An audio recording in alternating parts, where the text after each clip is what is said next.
So one of the questions that often comes up is, we see people playing with a lot of chatbots and the different LLMs and the different systems out there, and they really want to know like what they should be doing themselves, how they can use AI themselves to build the things they want versus buying something or essentially working with, like I would say, an outside provider. And one of the interesting things with AI is, in my experience, is very easy to get cool demos working and actually very hard to get it running reliably over time to the quality level that people want.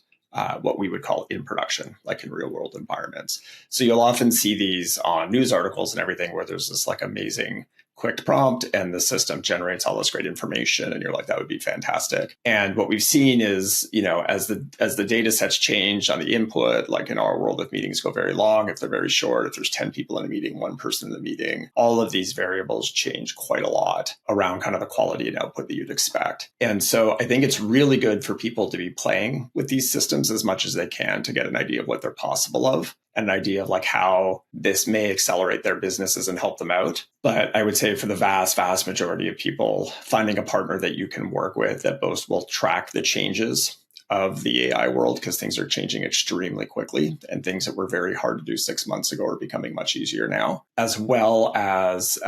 essentially run them and get to them to the quality and reliability that people want in production is really important. So we really haven't seen a lot of people succeed in building beyond really small prototypes to see what's possible, which I think is a great thing to go do. But beyond that, I think as you're starting to make it become a critical part of your business, it definitely pays to have a provider that you can partner with for the long term. So in financial services specifically, where I would say IT resources are always at a premium and the underlying platform requirements around security, reliability, and privacy are extremely high, what we'd really recommend is prototyping some things, seeing what's possible with that, with the internal teams and some of the people on staff, and then really finding a partner that is aligned with you long-term around where you want to go. Because even the capabilities that some of these people have today will seem small, frankly, compared to what is possible 12 months from now, 24 months from now, and even further as you go down the road. And in financial services, you typically want to get on a platform and a system and frankly, stay with it for a while because it gets pretty heavy time-wise and cost-wise to make these changes.